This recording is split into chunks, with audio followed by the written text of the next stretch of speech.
insulting Patrick doesn't count on my time. One, don't get up here plugging your shit. This ain't Kimmel. And two, congratulations on the puppy.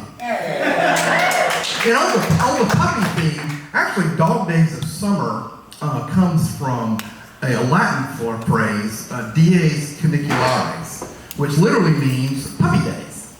And it was, they thought Sirius sort of followed Orion like a puppy, so they called the appearance of Sirius in the summer the puppy days. I guess when we decided to make it, you know, in English, puppy just didn't really carry the connotation we wanted. And let me, where my story starts. I'm sorry, y'all. Someone once told me not to write my stories down, Shannon. So I kind of forget where I'm starting. All right, so you've heard the phrase, the sum is greater than the whole is greater than the sum of the parts, right? Which is just a way of talking about what scientists call emergent properties, which is the idea that a system, when it comes together, can have properties that none of the individual parts have. Like your car. None of the parts of your car are going to drive you to the liquor store, but if you put them all together and make a car, suddenly you can go wherever you want. Stupidity works like that. If you get together a group of people, none of whom are more than just a little bit stupid, those stupidities will come together sometimes and create this raging storm of uber stupidity, which can just go off like on its own. And I mention that because I believe it's the summer after my freshman, or I think it was after my sophomore year at Mercer. Most of my fraternity brothers went home like I did to work for the summer or whatever. But a small little rump group that year stayed behind and decided that they would hang out together all summer. So in August, I'm headed back to school, stop off for a few days at one of my other fraternity brothers' house, and we got into the shenanigans, which were stupid but are not part of the story. And as I'm driving up to the fraternity house, but first let me tell you something about the fraternity house at the time. It was a flat-roofed, T-shaped building that had you walk in, there was a little foyer, and then there was a big great room for parties. And then on one wing, there were bathrooms and what we called the game room, which, if you take a certain expansive view of the word game, I guess it was. And on the other side was the kitchen, a nice kitchen, you know, fully stocked, refrigerator, dishwasher, sink, all that good stuff. So I'm driving up into our parking lot, and I notice I can't get to where I usually like to park because there's an enormous pile of rubble and debris lying in the parking lot. We come to discover that once was our kitchen. You see, the group that stayed for the summer had decided at some point, and y'all, these were not stupid people.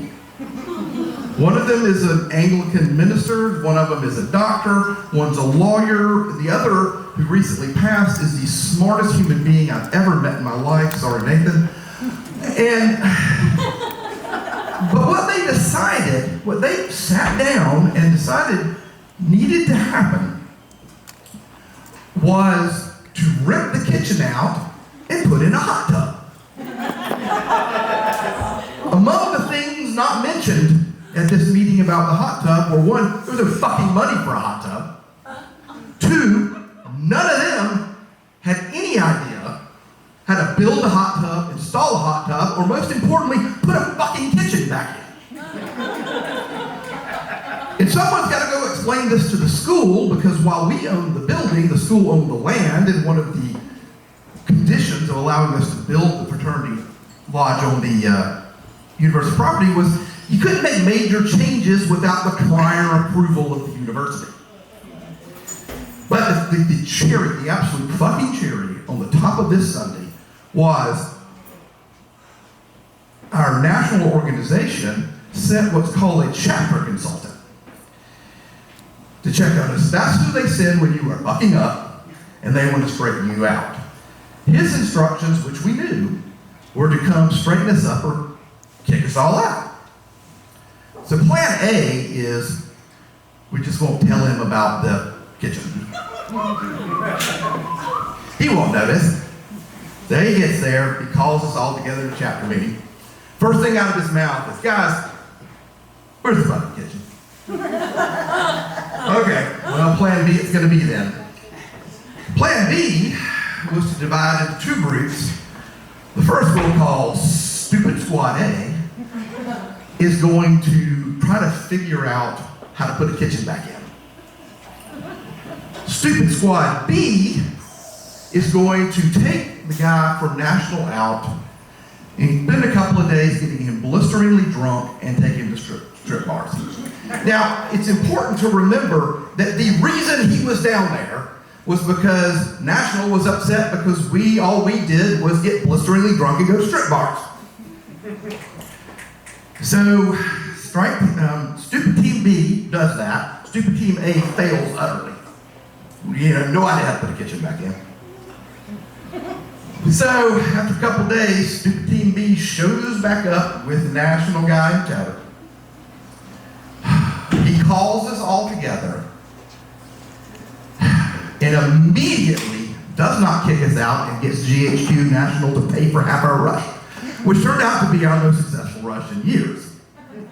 So, I guess the moral of the story is that if you just get enough stupidity in one place, it damages the fabric of reality.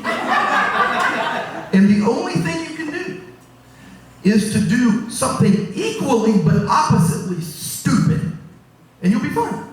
Thanks.